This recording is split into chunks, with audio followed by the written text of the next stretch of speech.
âge nouveau de l'humanité, les forces du mal s'opposèrent à celles du bien et mirent en péril l'harmonie de l'univers. Pour sauver sa création de la mort aux multiples visages, Vishnu descendit parmi les hommes et la chaîne de ses incarnations raconte l'histoire du monde. Il fut le poisson qui sauva les Védas de l'océan de l'ignorance. Il fut la tortue qui porta le fardeau de l'univers sur son dos. Il fut le sanglier qui fit émerger la terre des eaux primordiales. Il fut le lion qui dévora les entrailles du roi despotique Hiranya. Il fut encore le nain qui reconquit le monde en 3 enjambées. Puis, Parashurama, l'exterminateur des hommes de guerre.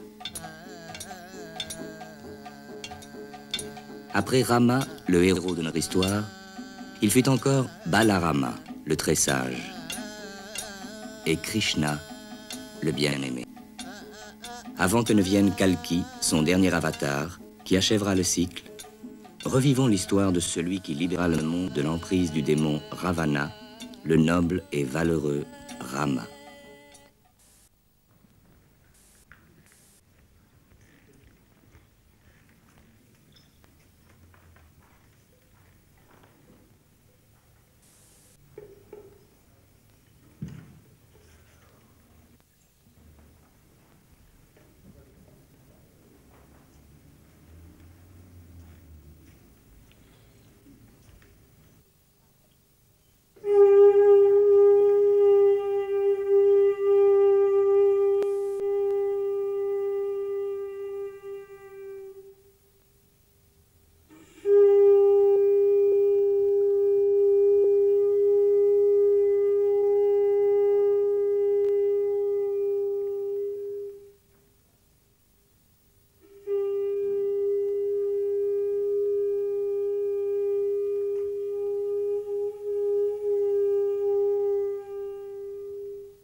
Ô Vishnu, toi qui personnifies la divine félicité, toi qui es tout amour pour ceux qui t'invoquent, tu t'es incarné en ce monde pour nous protéger.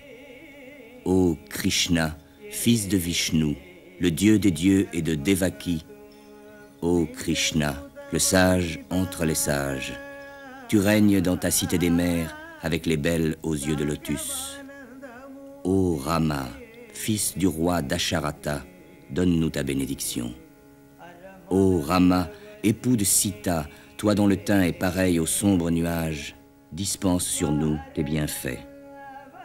Ô Rama, toi qui resplendis sur le monde, semblable à la lune parmi les élus de la dynastie solaire, protège les sages et tous ceux qui prononcent ton nom.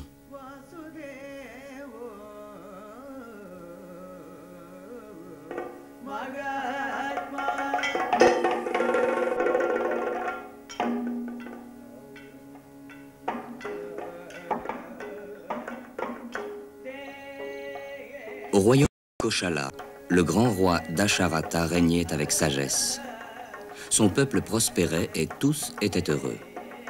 Aucune ville ne pouvait égaler la splendeur et la magnificence de sa capitale, Ayodhya.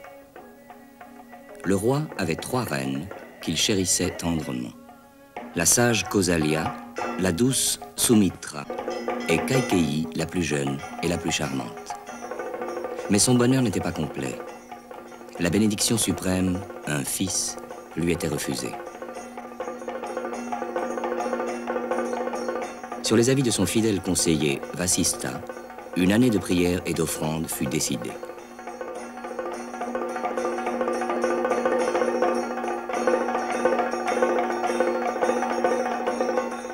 Quatre fils naquirent bientôt. La reine Kausalya donna naissance à Rama, Kaikeyi enfanta Bharata, et Sumitra mit au monde Lakshmana et Satrugna. Dasharata, maintenant comblé, voyait ses fils grandir en force et en sagesse.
Les 4 frères furent initiés à la philosophie, aux affaires politiques, aux disciplines de combat et aux différents arts.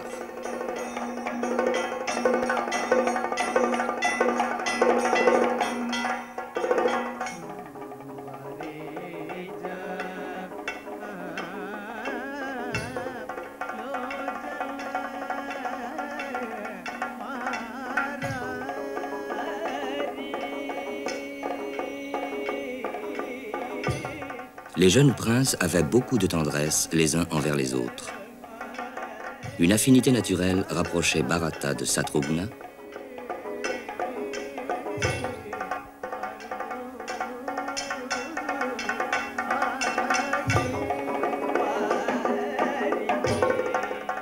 et Lakshmana vouait une grande dévotion à Rama, le plus aimé du peuple de Koshala.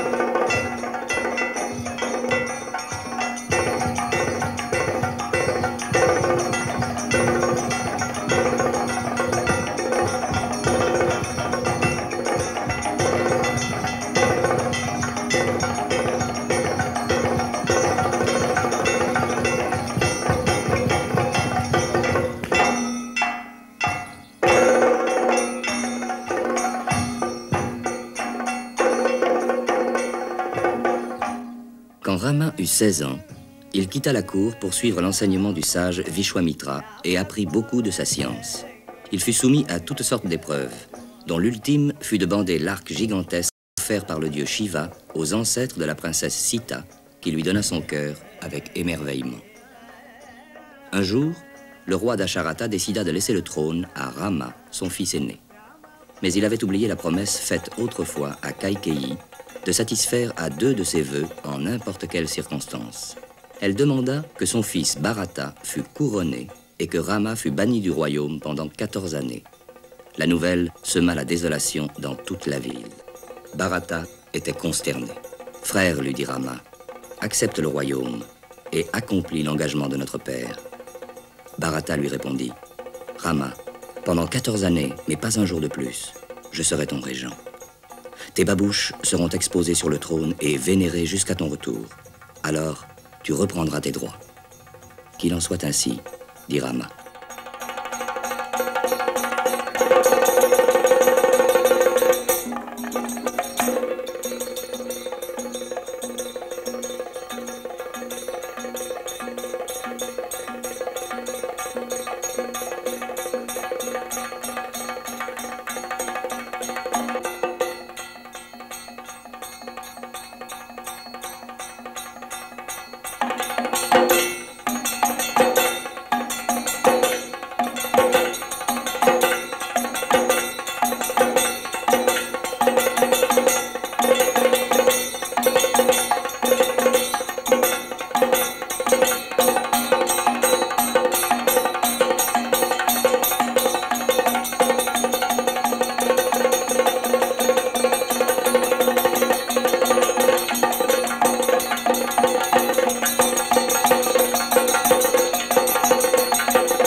Ravana siégeait, entouré de sa cour démoniaque. Par ses terribles ascèses, il avait obtenu des dieux de grand pouvoir. Devenu tyrannique et orgueilleux, il étendait sa domination sur la terre entière et sur les autres mondes.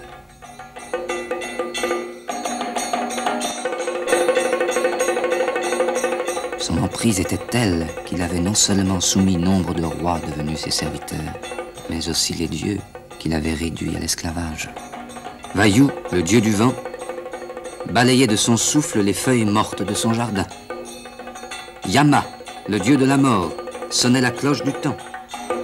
Et Agni, le dieu du feu, attisait la flamme de toutes les lampes du palais.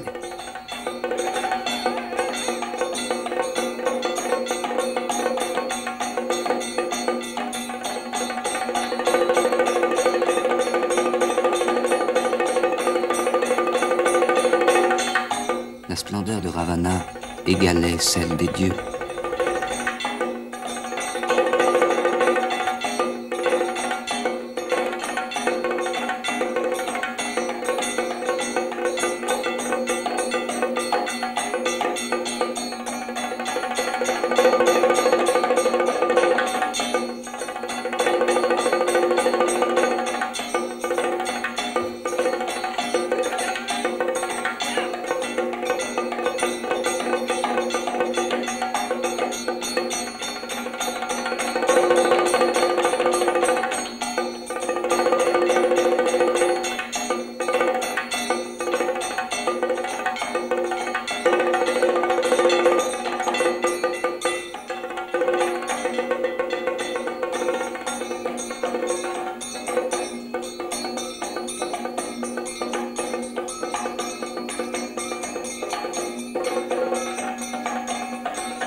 Il alla trouver son oncle, Maricha, un personnage fourbe et habile en métamorphose, pour lui demander son aide.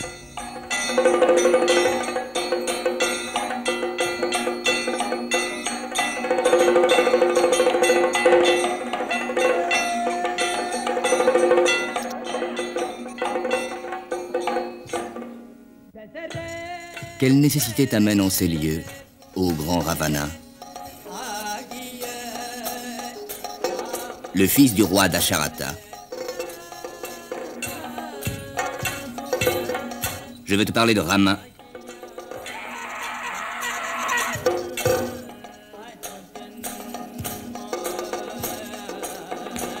Écoute bien.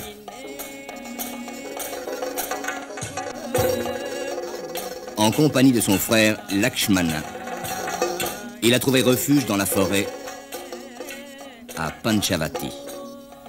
Tiens, tiens. Tu ne le savais pas. Et alors?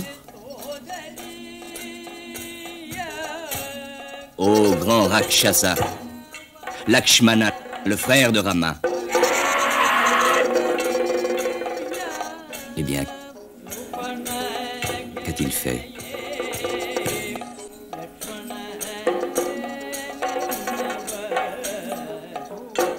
Il a défiguré ma sœur, Sorpanaka.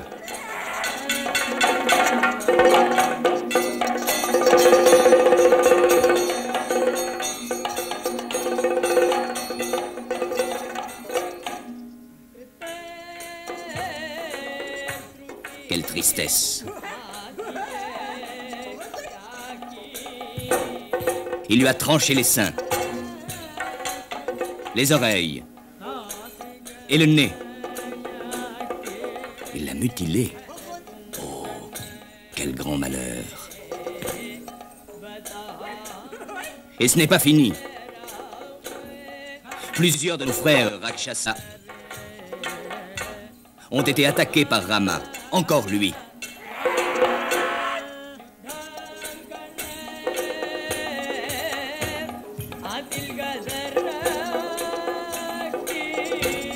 Au cours d'un terrible combat, il les a tous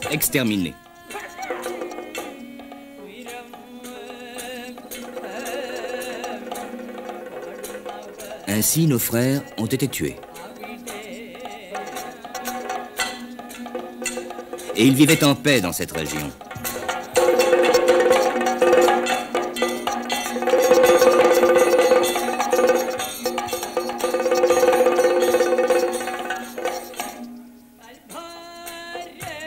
Il faut imaginer une ruse.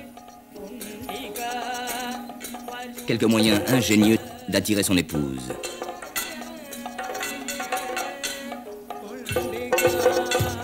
J'ai décidé de l'enlever.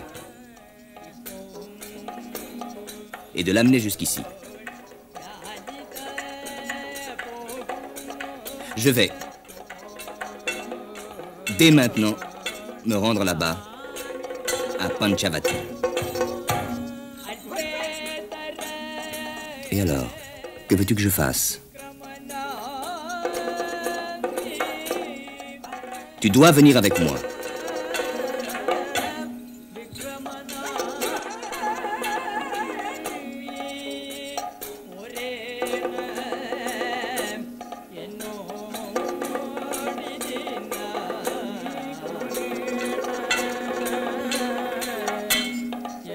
Nous devons agir ensemble.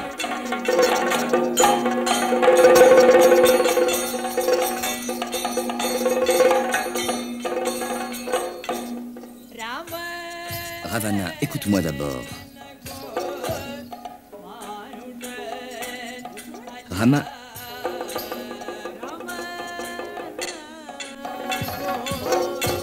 n'est pas un homme ordinaire. Non, non. Oui, oui, je sais.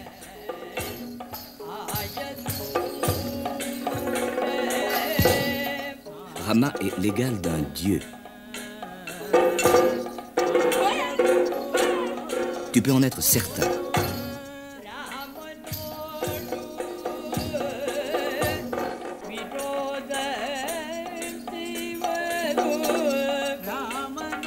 Celui qui agit en ennemi de Rama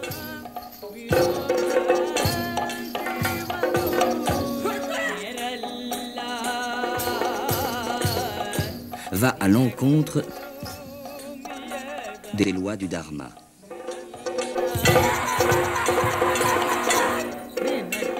Ravana, c'est ainsi.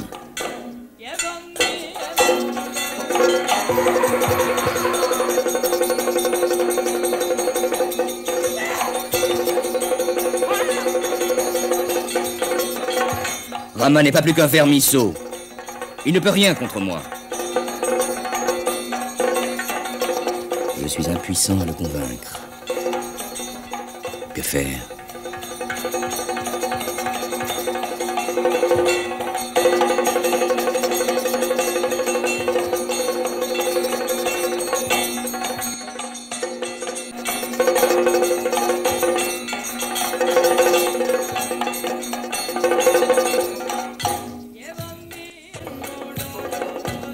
Il est inutile de discuter davantage. Allons, viens. Tu dois venir.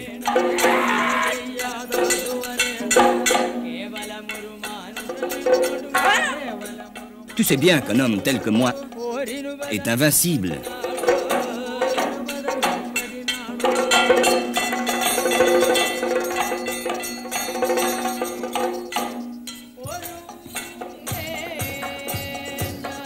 C'est bon, Ravana.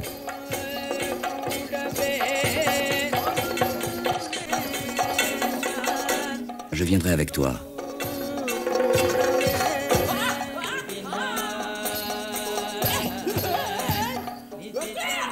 Enfin, tu deviens raisonnable. Mais prends garde, Ravana. Toute notre race, tous les Rakshasas, jusqu'au dernier,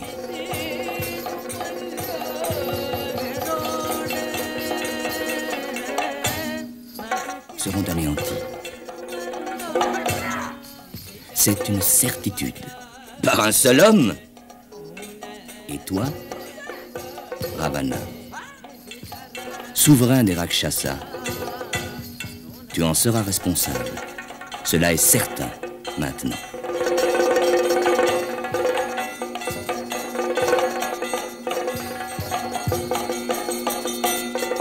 Approche. Rama, Lakshmana et Sita sont dans la forêt. Tu vas t'y rendre immédiatement. Tu te transformeras en une jolie gazelle au pelage doré. Et tu t'approcheras de leur demeure. Sita te verra, son cœur sera captivé et elle désirera éperdument te posséder. Tu peux en être sûr. Rama quittera Lakshmana et Sita pour te poursuivre et tu l'entraîneras de plus en plus loin. Tu as compris? Alors, j'apparaîtrai, déguisé en moine et portant tous les signes extérieurs de la sainteté.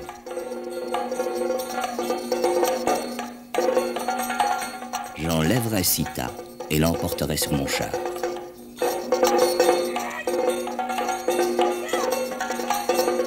Tu dis qu'il est Vishnu lui-même. Tu verras.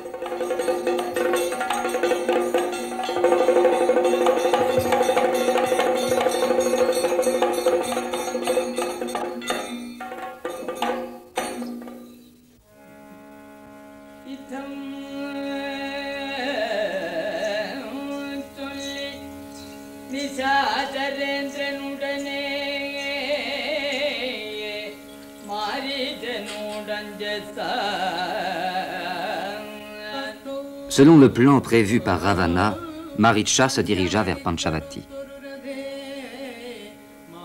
Là, il se transforma en une gazelle d'une beauté surnaturelle et se mit à gambader aux abords de l'ermitage pour attirer les regards de Rama et de Sita.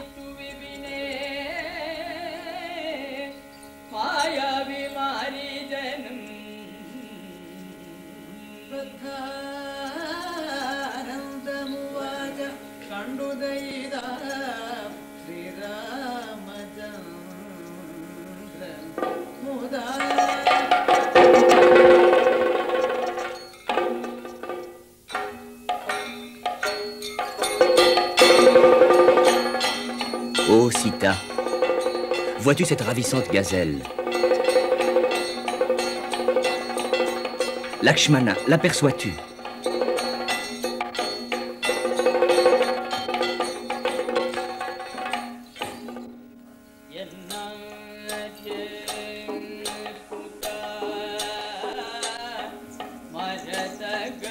Oh mon époux,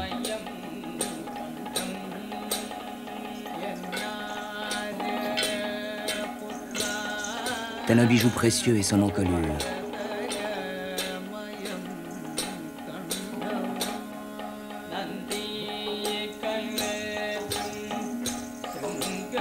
Ces jolis bois sont fièrement dressés.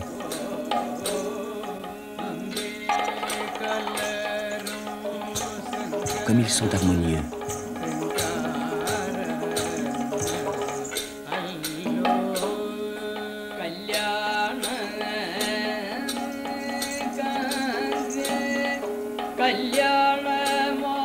Ces reflets d'or chatoyants sont un ravissement.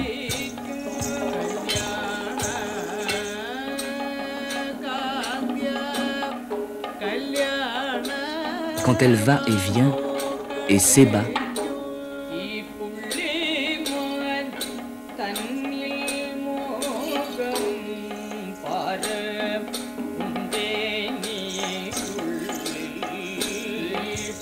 le charme de ce bel animal au pelage chamoiré de convoitise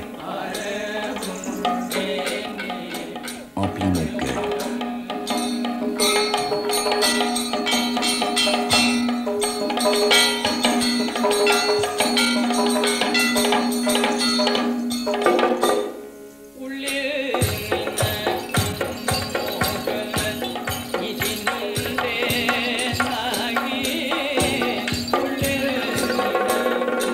Si ton cœur désire vraiment cette gazelle,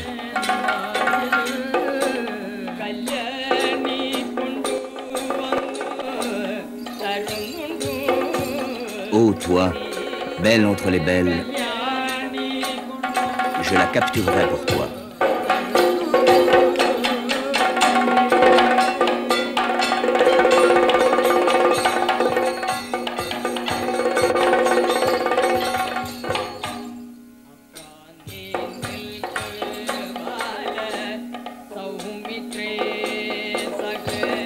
Maintenant, sois gentil. Lakshmana, mon frère, en mon absence,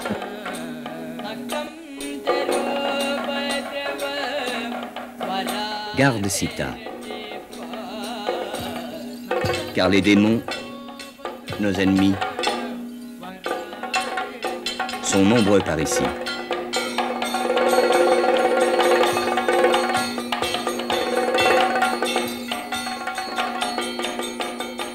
Ma bien-aimée, qu'il en soit selon tes vœux.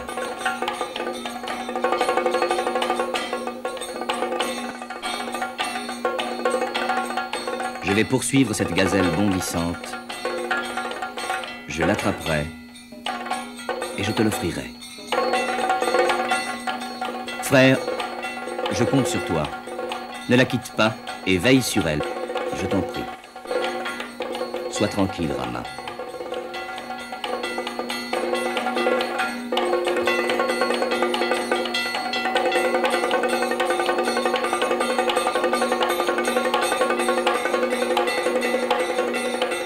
Pars sans inquiétude.